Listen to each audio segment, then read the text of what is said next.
Coming up on Lindenwood News, police are accusing a woman shooting her friend at a gas station. What led up to the crime? Plus, Missouri is looking into banning phones in the classroom, but what are residents saying? And President Trump signs new order to require tariffs on foreign goods. Those stories and more ahead on Lindenwood News.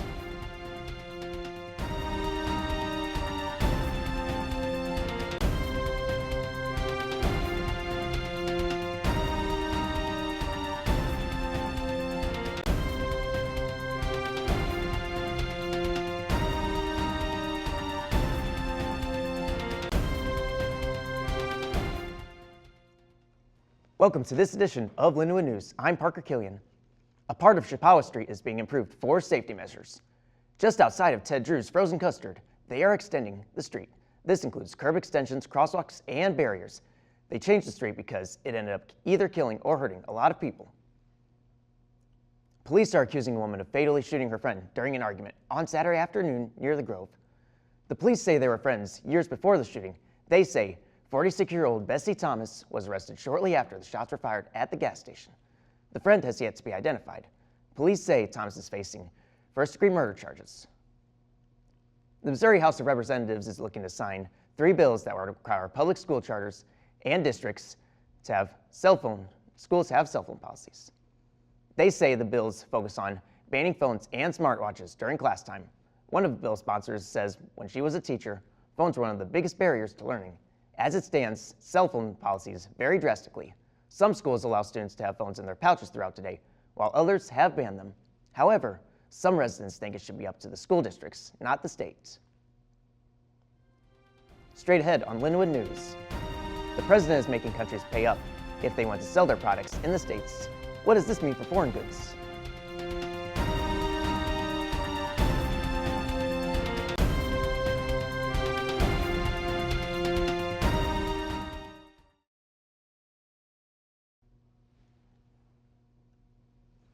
A plane crashes in Philadelphia, leaving 7 dead and 19 hurt Saturday morning.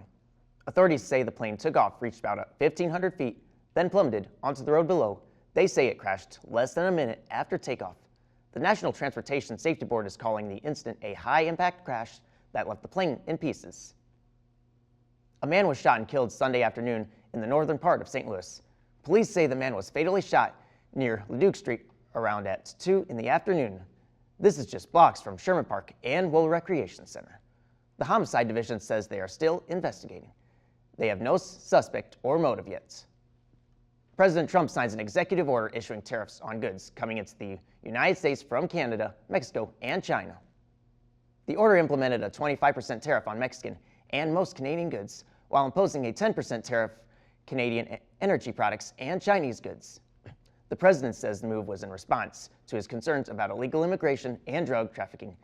These were 2 of the main points on which he was elected. Missouri native Chappell Rowan won a Grammy for Best New Artist on Sunday. In her acceptance speech, she says that with record labels, they should offer a livable wage to upcoming artists if they are going to be making millions off them. Singer Chappell Rowan is an upcoming pop artist known for her outspoken personality. This is her first Grammy and first award across the board. There's rainy weather happening around the states in the next few days. We will talk about those conditions and what areas will be affected after the break.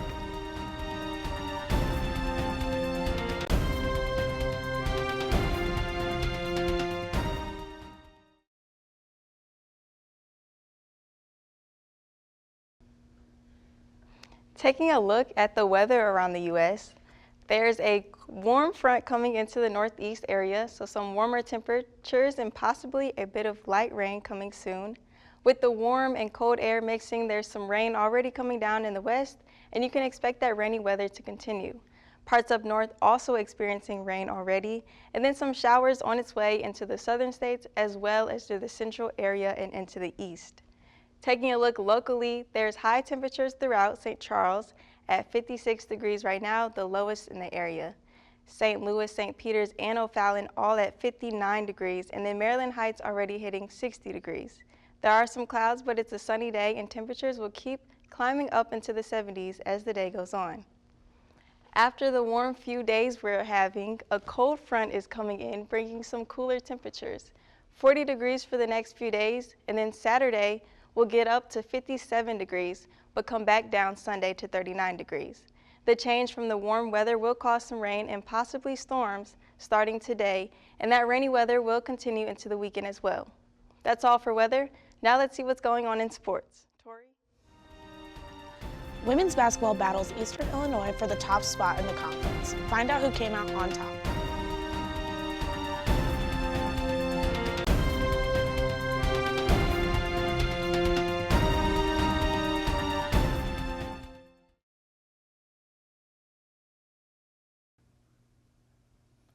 The Lindenwood Lions basketball team wins in a thriller against Eastern Illinois University. Saturday's game was highly anticipated because both teams are ranked high in the conference.